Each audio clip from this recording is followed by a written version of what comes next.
Hey everyone, this is the 33rd series of Alice's Adventures from the Logic of Sense. Deleuze will continue to return to earlier topics in the book.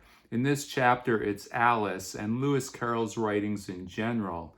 And he's going to plug them into the ideas of the dynamic genesis that he's been talking about in the previous few chapters. In particular, the three orientations, the schizoid depths, the manic-depressive heights, and the surface. And so he starts this chapter by reiterating what he brought up in the previous chapter, that the three kinds of esoteric words found in Lewis Carroll relate to the three kinds of synthesis. So he says the unpronounceable monosyllable relates to the connective synthesis. Words such as fliz and snark show the conjunctive synthesis because they're basically two words conjoined into one word. For instance, snark is the word snake and shark made into one word. And that brings us to the portmanteau word, which he uses the example of jabberwock. And this brings us the disjunctive synthesis, series diverging from each other and ramifying, but which resonate with each other in this word, in the portmanteau word. So he wants to know how this organization can fit into Alice's adventures. And he'll say that there's basically three parts to Alice's adventures, which are delineated by different locations. He'll say in chapters 1 to 3, it's all about Alice falling. It's all about these schizoid depths. Everything in those first three chapters, he says, relate to partial internal objects, to poisonous mixtures, to all these things in the depths. And then he says there's a shift in location, starting with chapter 4. He's also connecting it with the things that Alice uses to change her shape, to change her size. And so it's he'll bring us to the mushroom, which he'll say the circular mushroom, where no longer is she drinking something or eating something, but from one side of the mushroom she can grow, and then a piece from the other side of the mushroom she can shrink. And it's interesting that he uses the word circular because he is making a circle back to the very beginning of the book. The book started with Alice growing and shrinking at the same time, which would have been a result of eating the mushroom. And so this brings us to realize that he's talking about pure event, pure becomings, because that's what he talked about in the first chapter. So this circular thing is interesting. It reminds one of James Joyce's Finnegan's Wake. And indeed, at the end of the book, in the next chapter, the next and last series, Deleuze is going to bring up Joyce right at the very end. So this isn't quite the end of the book, but he's making that circle back to the beginning. Okay, so in the second location, he says there's a shift in orientation, and he's looking for the good voice of the heights. And he says it's not the caterpillar that's sitting on the mushroom, but rather it's the Cheshire cat. And so he'll go into a lot of description, and it's actually somewhat elucidating for this idea of the good voice on the heights that can be both good but also terrifying. It can be withdrawn, and it can either... he says it gives Alice a choice. For instance, when she goes to the Duchess's house, and there's a choice of if she has a baby or a pig. And then there's another choice, and he said he relates it in both instances to the Cheshire cat. At the tea party Alice goes to, the dormouse is seated in between the Hare and the Mad Hatter, or as Deleuze puts it, something that burrows into the depths, or something that is an artisan of the head, of the heights. And so Deleuze says it comes down to a basic choice of either identifying with the heights, with the things on high, or falling back into the depths, choosing to identify with things of the depths. And there's a footnote to this section. And in this footnote, Deleuze brings up other works by Carroll that illustrate the qualities or the behavior of this good voice on high, and how it can be withdrawn and how it can be terrifying but good. And so one of these is a poem that he says is very important to Carroll's overall work. It's called The Three Voices. I highly recommend reading this. He's going to quote from this poem, The Three Voices, at the very end of the book, without attributing it to, without saying where he got it from. So if you've read it, you know where it's coming from, what he's talking about. And another one is, he says, any of the, it's odd how he puts it, but any of the poems having to do with angling, in other words, fishing, and he uses the example of the two brothers. And this is, again, talking about the voice on high, and one brother uses the other brother for bait. And I recommend reading these poems, just trying to get into the more of a background of where Deleuze is going with all this. And he brings up again Sylvie and Bruno. And in that aspect, he's talking about the good father who is the fairy father on high is withdrawn. So that's how it relates to the good voice on high. But he's also bringing up the idea of the two surfaces, of the common surface. In Sylvie and Bruno, it's the everyday world, ordinary reality. And then there's the magic, fairy surface. And this relates to the two surfaces he talks about in the series on thought. Chapters 8 to 12 in Alice's Adventures mark the third location. Deleuze says that she briefly goes back to the first location, and then she finds herself in the garden. And she says that it's as if Alice had identified with the Cheshire Cat, become friends with the Cheshire Cat, the good voice on high, and is therefore seeing all the depths spread out before her. So back in the garden, and this represents the surface because it's populated by playing cards and flat figures.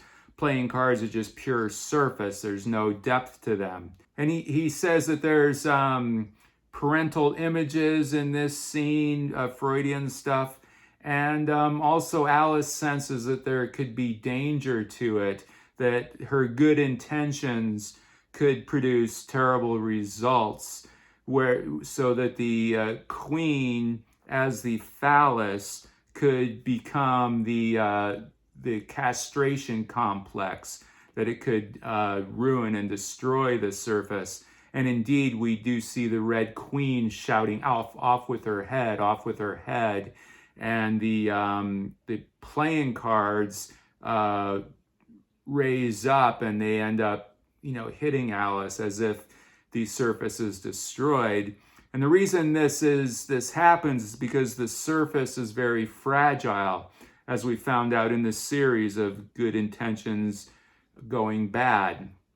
All right, and then he moves over into Alice through the looking glass. And he'll say in this story, the first position is sort of not there. There is no depths at the beginning, whereas the third position of the surface is greatly elaborated. And in this case, it's Alice herself who starts off being the good voice on high in relation to her own cats and to her own real cats. And she apprehends the mirror as the surface. Okay, so Alice goes through the mirror, and now she's on a chessboard. And he'll say that this chessboard, that the squares on the chessboard represent erogenous zones. And Alice, in her task to get to the last square to become a queen, is the coordinating phallus, the phallus that's bringing all this together to create the surface. And again, Deleuze says that there's a lot of parental images in this surface. There's the Red King who's been asleep most of the story, and the plaintive, the wounded mother, is the White Queen. But he says that traversing all heights and depths is the Red Queen, who once again plays the role of the castration complex. But he says this time it's Alice who makes the decision. She says that something will happen, and whether it will be regression to the anal oral depths and starting all over again, or will it be going up to a glorious and neutralized new surface? This is the metaphysical surface that's higher up. And there's an inflection point in this chapter where Deleuze stops talking about Lewis Carroll's works and starts talking about writers in general. He says that people try to psychoanalyze Lewis Carroll, and this has absolutely no interest for him. He says that the encounter between psychoanalysis and literature shouldn't be to look at the author as a patient, but rather looking at the author as a doctor or a diagnostician or a symptomologist of civilization. He'll say that when a clinician is looking at symptoms, when they're trying to isolate a disease, they make a table, and that this table is a work of art. And similarly, he's comparing that to great works of literature, great authors. He'll say that you don't really learn about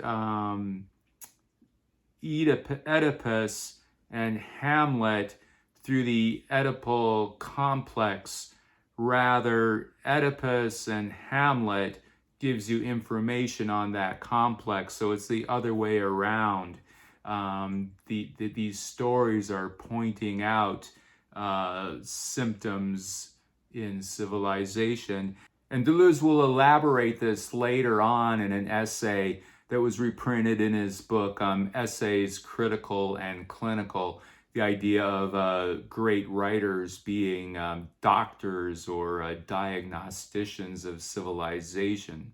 Deleuze will distinguish great works of art from those, he says, written by neurotics, which he calls familial romances.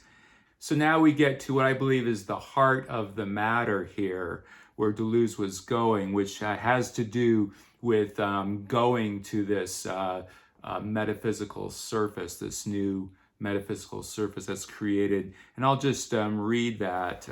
There's no better way to put it. So this is what a great work of art will do, or a great book.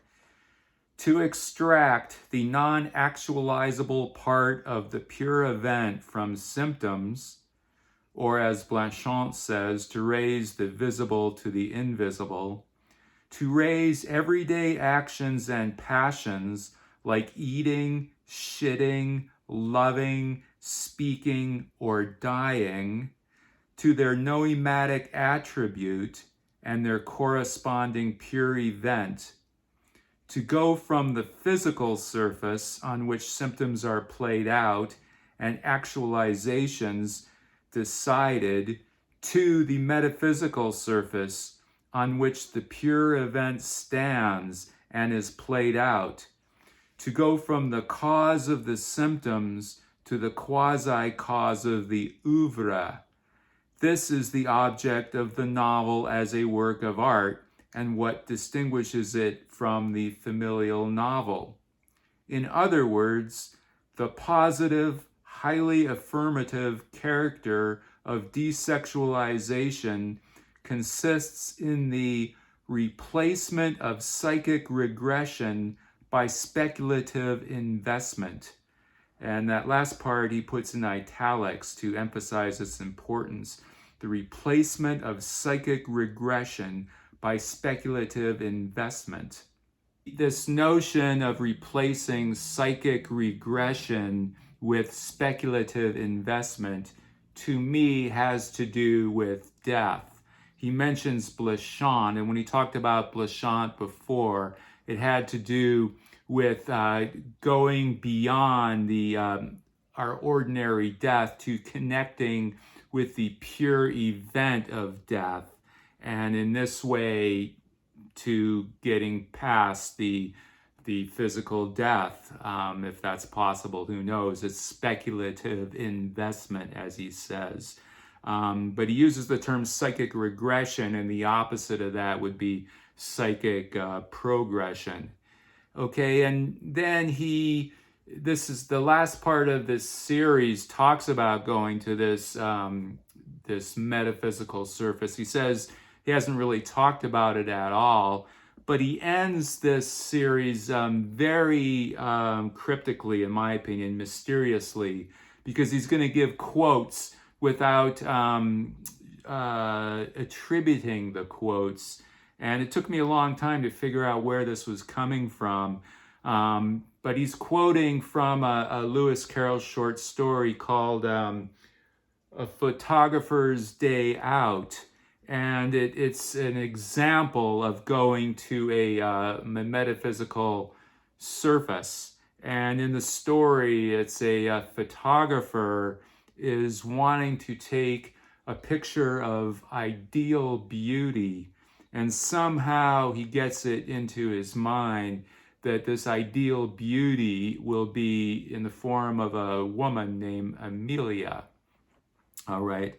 So if you're reading the end of the chapter, there's, Deleuze is addressing this character of Amelia without giving us any idea where it's coming from. But Amelia represents this idealized surface, the ideal of beauty. And it's interesting because in the story, this photographer has the thought, and then someone calls him up, and coincidentally has a person named Amelia. This was after he had decided the name of his ideal beauty was going to be Amelia.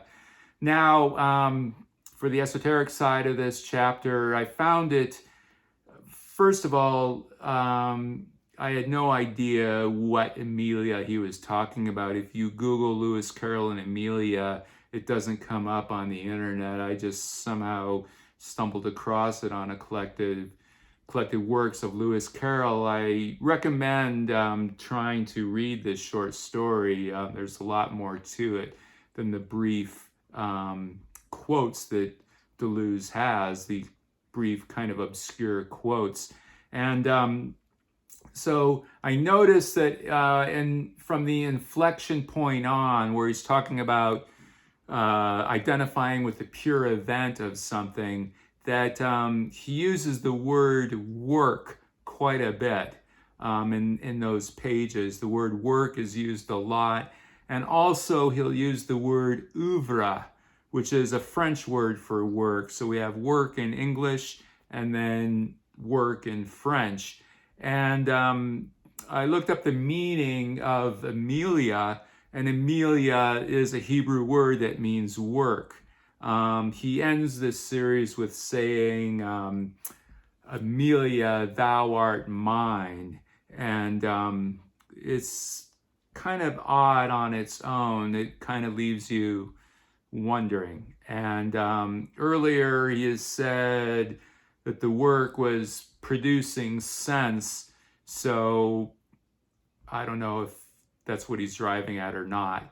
Anyway, we'll see you next time for the 34th series, which is the concluding series of The Logic of Sense. Take care.